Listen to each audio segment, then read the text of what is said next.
Inilah bangsa-bangsa yang dibiarkan Tuhan tinggal untuk mencobai orang Israel itu dengan perantaraan mereka, yakni semua orang Israel yang tidak mengenal perang Kanaan. Maksudnya hanyalah supaya keturunan-keturunan orang Israel yang tidak mengenal perang yang sudah-sudah dilatih berperang oleh Tuhan. Yang tinggal ialah kelima raja kota orang Filistin, dan semua orang Kanaan, orang Sidon, dan orang Hewi yang mendiami pegunungan Libanon, dari gunung Baal Hermon sampai ke jalan yang menuju ke Hamat.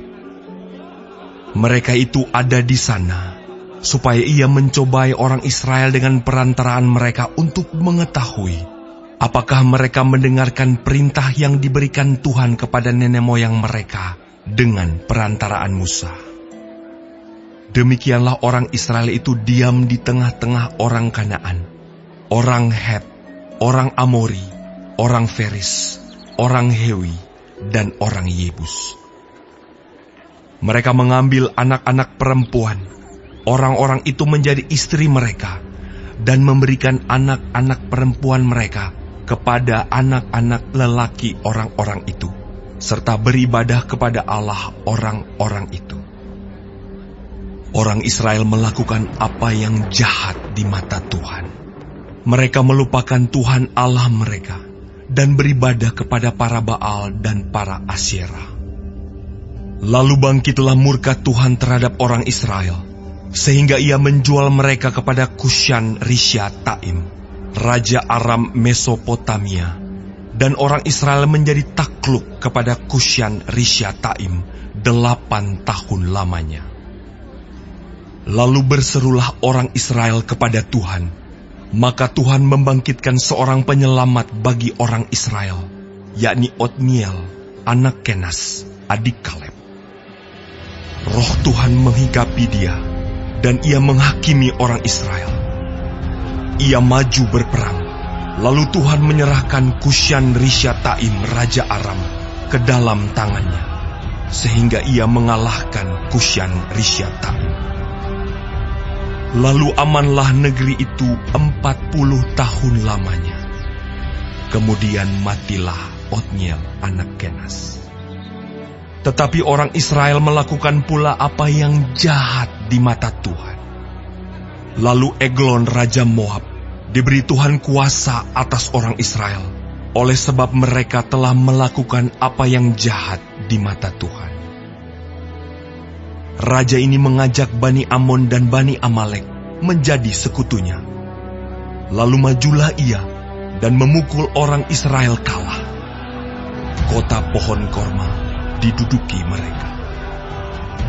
18 tahun lamanya orang Israel menjadi takluk kepada Eglon, raja Moab.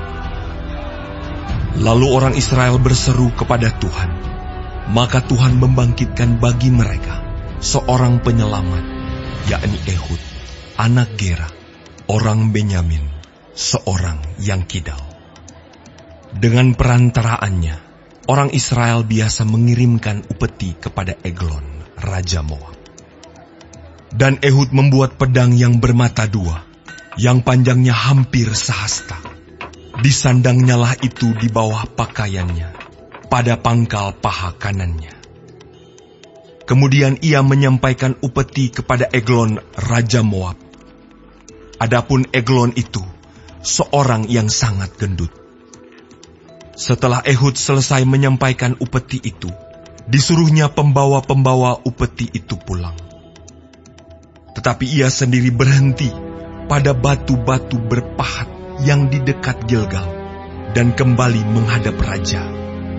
Berkatalah ia, "Ada pesan rahasia yang kubawa untuk tuanku, ya raja," kata Eglon. "Diamlah dahulu." Maka semua orang yang berdiri di depannya itu pergi keluar. Lalu Ehud masuk mendapatkan dia, sedang ia duduk sendirian di kamar atas, di rumah peranginannya. Berkatalah Ehud, "Ada firman Allah yang kubawa untuk tuanku." Lalu bangunlah ia berdiri dari tempat duduknya. Kemudian Ehud mengulurkan tangan kirinya, dihunusnya pedang itu dari pangkal paha kanannya dan ditikamkannya ke perut raja. Sehingga hulunya beserta mata pedang itu masuk. Lemak menutupi mata pedang itu, sebab pedang itu tidak dicabutnya dari perut raja. Lalu keluarlah ia melalui pintu belakang. Demikianlah Ehud sampai ke serambi. Pintu kamar atas itu ditutup dan dikuncinya setelah ia keluar. Baru saja ia keluar, datanglah hamba-hamba raja melihat, tetapi pintu kamar atas itu terkunci. Lalu berkatalah mereka, tentulah ia membuang air di kamar rumah peranginan itu. Lalu mereka menunggu-nunggu sampai menjadi bingung. Tetapi raja tidak membuka pintu kamar atas itu. Kemudian mereka mengambil kunci, membuka pintu.